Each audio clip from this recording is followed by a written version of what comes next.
Hoje o nosso foco é um dos gigantes da Bolsa Brasileira, o Banco do Brasil. E o motivo é bem específico, né? Exatamente. O banco soltou uns comunicados recentes que, olha, deixaram o mercado bem intrigado, principalmente com esse horizonte de 2026. Aham. E a nossa missão aqui é justamente essa: pegar esses dados, essas notícias e tentar separar o que é só barulho daquilo que realmente importa. Entender os desafios, a estratégia do banco. E o que isso significa para o valor da ação, né? Porque no fim do dia é isso que interessa. Perfeito. A gente vai um pouco além da notícia do dia. É para olhar os fundamentos, as projeções e conectar os pontos que, à primeira vista, não parecem ligados. Ótimo. Então vamos começar pela peça que iniciou todo esse debate. O anúncio sobre a política de remuneração aos acionistas. O famoso fato relevante. Isso. O banco informou que, para o exercício de 2026, o payout, ou seja, a fatia do lucro que ele distribui, Sim, vai ser de 30%. E o mercado estava acostumado com 40%. exato. E essa queda de 40% para 30% não é pouca coisa. É um movimento bem significativo. Com certeza. O que essa redução está sinalizando para a gente? Olha, ela é o principal sintoma de um problema maior. Pensa no payout como, tipo, a generosidade de uma empresa, sabe? Ok. Quando os tempos estão bons, a empresa é mais generosa. Quando o cenário fica mais incerto, a primeira coisa que uma gestão prudente faz é o quê? Segurar um pouco mais de dinheiro em casa. Certo. Fortalecer o caixa. Exato. Essa redução de 40% para 30% é o Banco do Brasil falando para o mercado: olha, eu preciso fortalecer meu capital, preciso de mais reservas para atravessar um período que eu prevejo que vai ser mais turbulento. Então, na prática, o banco está meio que trocando a satisfação de curto prazo do acionista, que receberia mais dividendos, por uma segurança de longo prazo para a própria instituição. Perfeitamente colocada. É um sinal de prudência. Uma preparação para a chuva que eles estão vendo no horizonte. Exatamente. E essa chuva, essa turbulência, tem nome e endereço: a carteira de crédito do agronegócio. Mas antes da gente mergulhar nisso, tem um detalhe curioso no mesmo comunicado. Qual? Eles mantiveram a estrutura de 8 pagamentos anuais. É verdade. Isso me chamou a atenção. 8 pagamentos por ano. Parece bastante coisa, quase um salário mensal. Como é que isso funciona na prática? Então, é um sistema bem inteligente. Eles dividem em 2 tipos de pagamento: os antecipados e os complementares. Antecipados e complementares. Isso. E a lógica se repete a cada trimestre. Vamos pegar o primeiro trimestre como exemplo, que vai de janeiro a março. Certo. O pagamento antecipado acontece durante o trimestre. Lá por fevereiro, o banco ainda não fechou os números de março, óbvio. Claro. Mas ele já tem uma ótima noção de como foram janeiro e o começo de fevereiro. Com base nessa estimativa, ele calcula uma parte dos dividendos e já antecipa esse pagamento para março. Ah, entendi. Ele não espera o trimestre inteiro acabar e a poeira baixar para começar a distribuir, ele já dá um adiantamento com base no que está vendo. Exato. E o complementar, como o nome já diz, É o resto. é o resto. Depois que março acaba, a contabilidade fecha os balanços, apura o lucro final daquele trimestre. Esse processo leva um tempo. Geralmente, em maio, o banco divulga o resultado oficial. E aí faz o acerto de contas. Isso.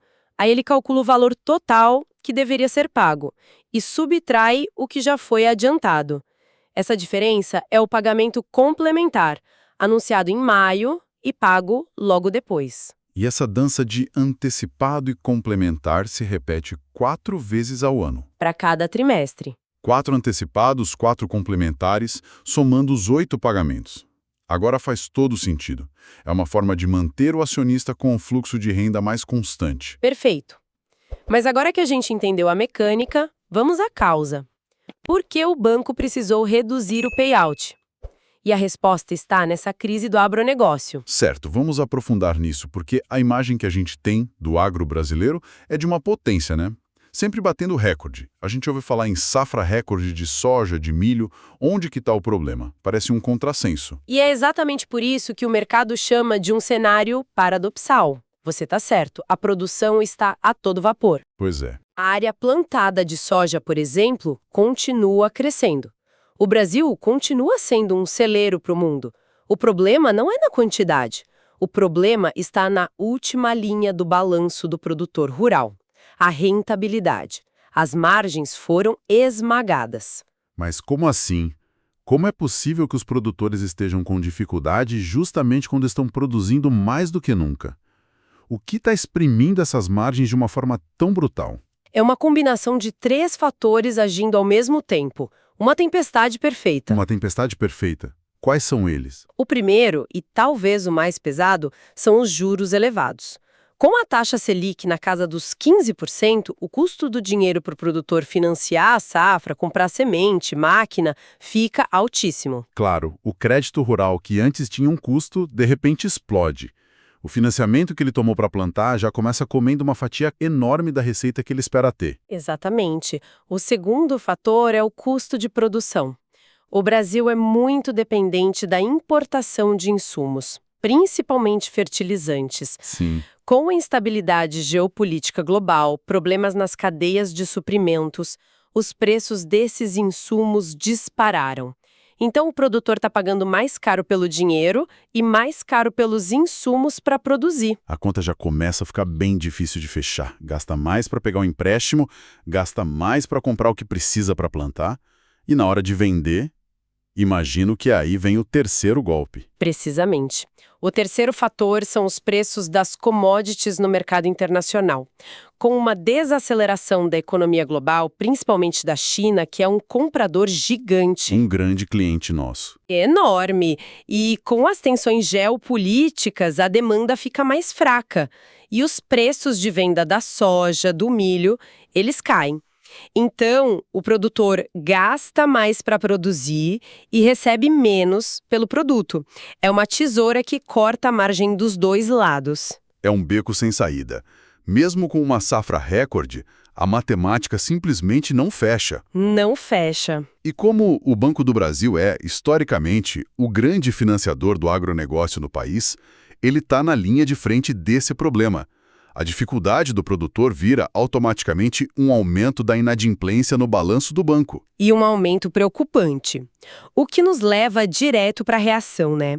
O banco viu esse cenário se formando, essa onda de inadimplência crescendo e não podia ficar parado. Entendi.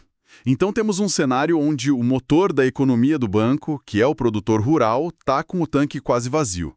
O banco não pode só ficar assistindo. Qual foi a reação?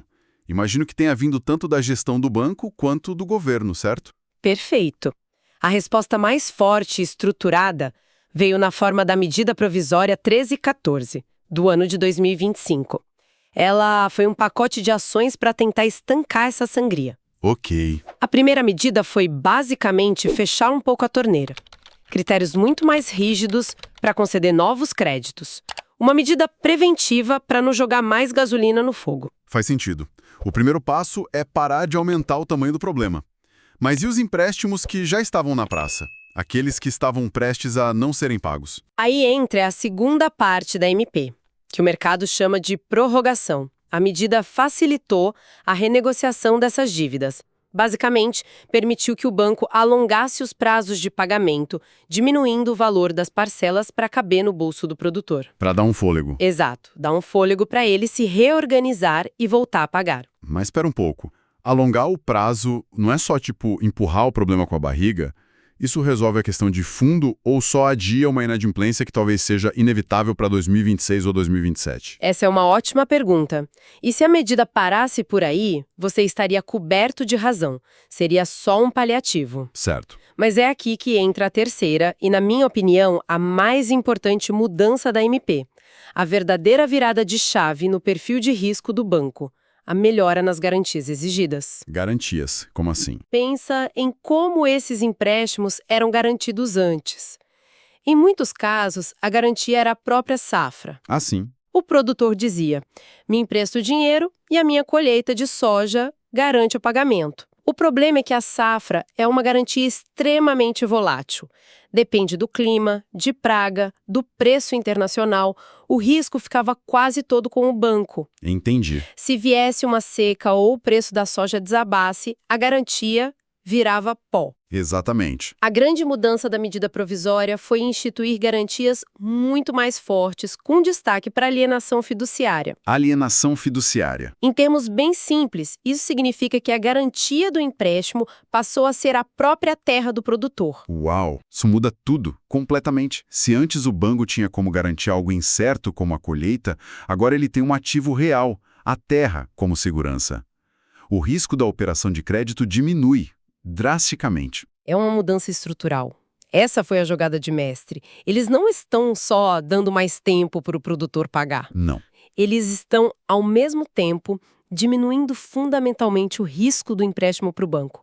Mesmo que o curto prazo seja doloroso com as renegociações, a carteira de crédito do Banco do Brasil, a longo prazo, sai dessa crise muito mais segura e robusta. Ok. A estratégia ficou bem clara. O banco está arrumando a casa, fortalecendo as fundações para o futuro. Mas o mercado financeiro é impaciente, né? Ele opera no presente. Como que os analistas, os investidores, traduzem todo esse cenário complexo em um número?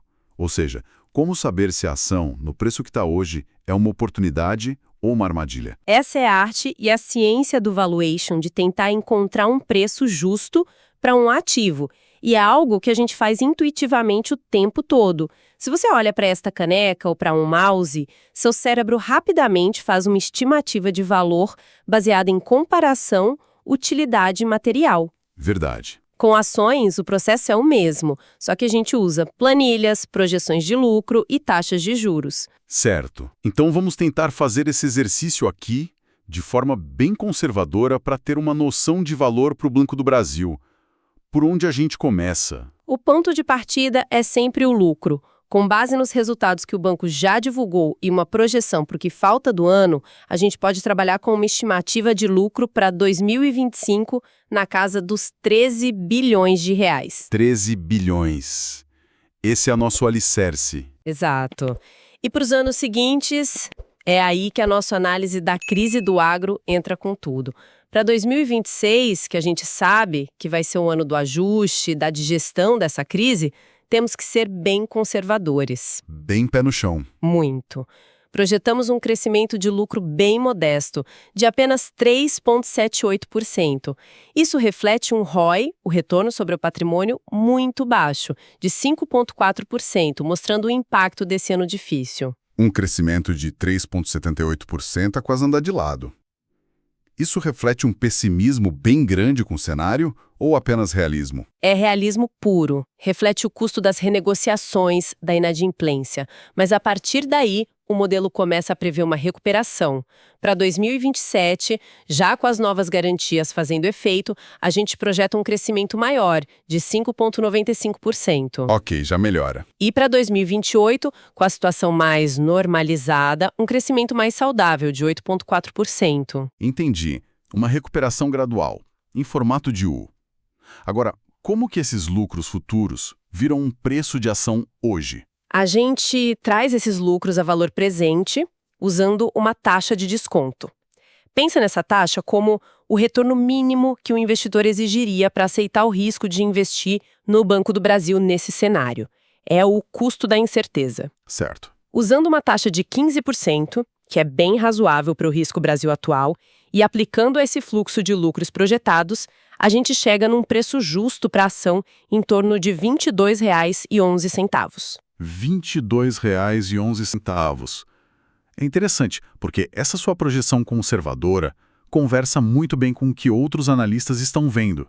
O Banco BTG, por exemplo, tem uma recomendação neutra com preço-alvo de R$ 23,00, muito próximo do seu número. Exato. E tem outro dado que reforça essa percepção de cautela do mercado. Cerca de 13% das ações em circulação, o free float, estão vendidas a descoberto. In short. Em short, isso significa que uma parcela relevante do mercado está apostando ativamente que o preço da ação ainda vai cair. Juntando tudo, a mensagem parece ser: o cenário é arriscado e, ao preço atual, não parece haver uma grande margem de segurança. Certo. Então, para o investidor que só pensa em comprar e esperar valorizar, talvez seja um momento de esperar para ver. Mas aqui é onde as coisas ficam realmente interessantes. Imagino que num cenário de alta incerteza como esse, surgem outras estratégias, para além do simples comprar ou vender. Sem dúvida, a volatilidade e a incerteza que assustam muitos são a matéria-prima para estratégias mais sofisticadas. E uma que se encaixa perfeitamente nesse cenário é a venda de put, uma opção de venda. Como funciona e por que faz sentido agora? Imagina que, depois de toda essa análise, você chega à conclusão: olha, eu acho que a R$ 22,00 a ação não está barata, mas se ela caísse para, digamos, R$ 19,99, eu compraria sem pensar duas vezes. Em preço que eu consideraria uma pechincha. Exato. A venda de uma put permite que você monetize essa sua convicção. Você vende um contrato no qual se compromete a comprar as ações por R$ 19,99 numa data futura, se o mercado levar o preço até lá. E o que eu ganho fazendo essa promessa de compra? É aí que está o ponto. Em troca de assumir essa obrigação, você recebe um pagamento imediato, na hora. Esse pagamento se chama prêmio. Por exemplo, para assumir esse compromisso, você poderia receber hoje algo como 21 centavos por ação. E aqui está a grande sacada. A própria incerteza que assusta o mercado cria uma oportunidade. O medo tem um preço, e com a venda de uma put, você pode ser a pessoa que recebe esse prêmio pelo medo dos outros. Transformando a volatilidade de um risco em uma fonte de renda. Exatamente. Isso é fascinante. Então você não está apostando na direção do papel, mas sim sendo pago para se comprometer a comprar algo que você já queria, só que por um preço ainda melhor. Isso. É como dar uma oferta baixa num imóvel e o vendedor te pagar uma taxa só para você manter a oferta na mesa. Ou você ganha o prêmio e não compra nada, ou você compra o ativo no preço que você já considerava um excelente negócio. A analogia é perfeita. Você transforma a impaciência e o medo do mercado em uma fonte de receita para você. Excelente. Bom, para a gente amarrar tudo o que discutimos, acho que podemos resumir a situação em alguns pontos-chave. Primeiro, o Banco do Brasil está de fato navegando por águas turbulentas por causa da crise de rentabilidade no agronegócio. Isso.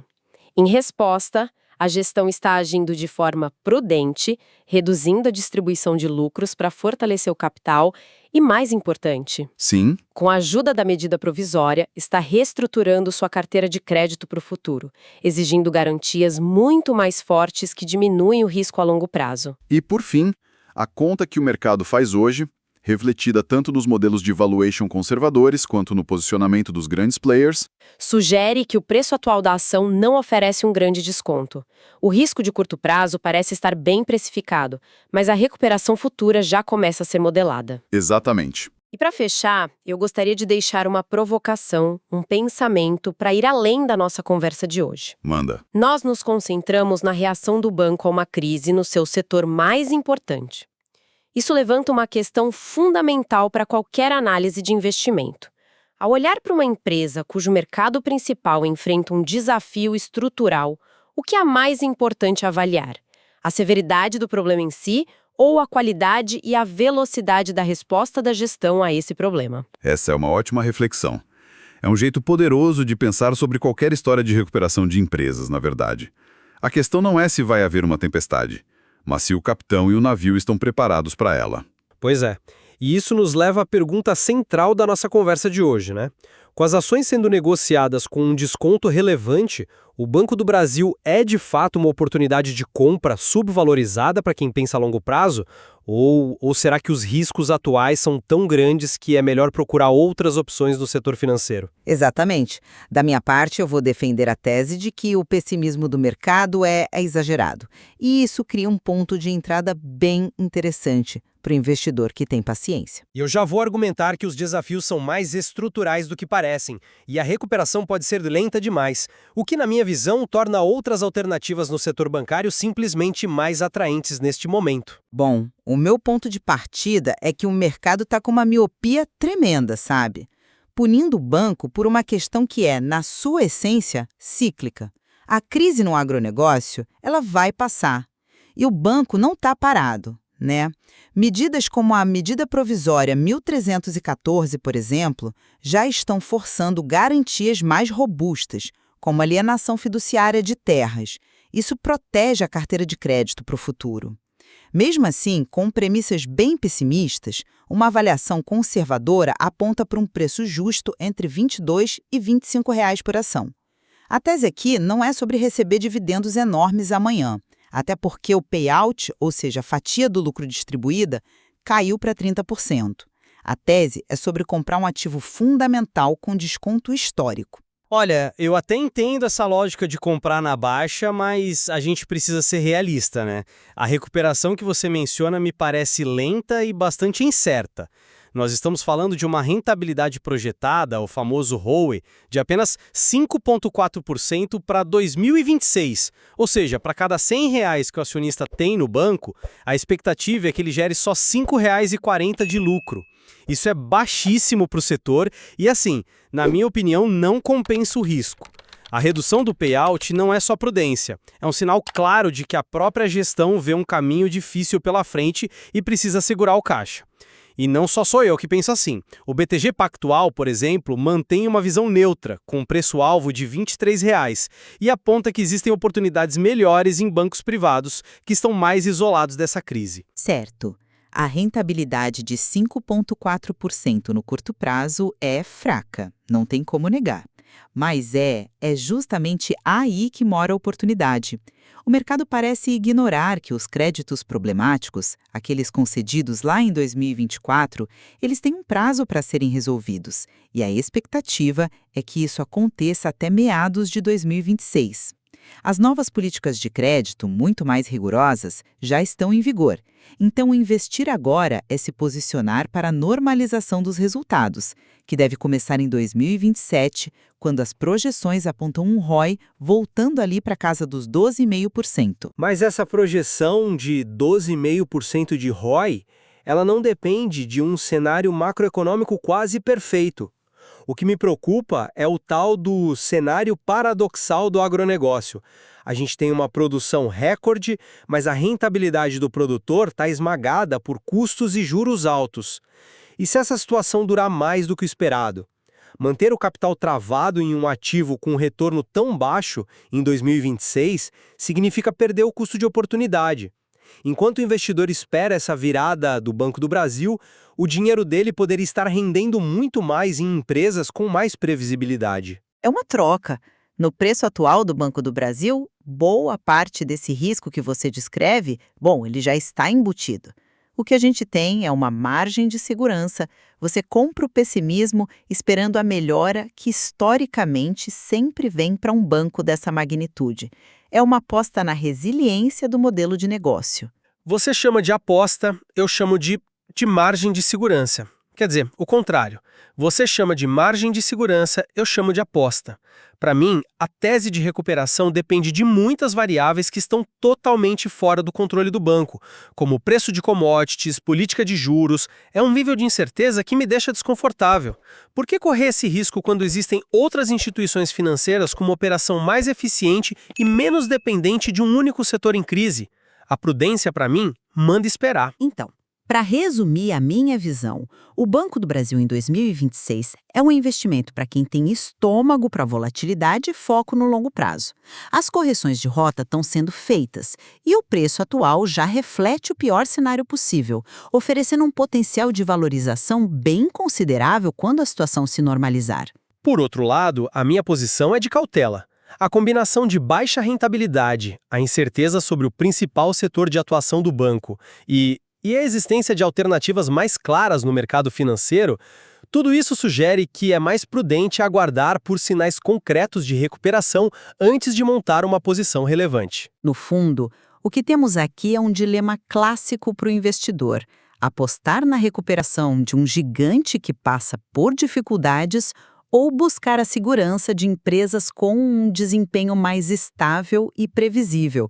A análise dos próximos resultados trimestrais vai ser, sem dúvida, fundamental para a gente ver qual dessas perspectivas se aproxima mais da realidade. Esse estudo não constitui nenhum serviço de análise ou recomendação.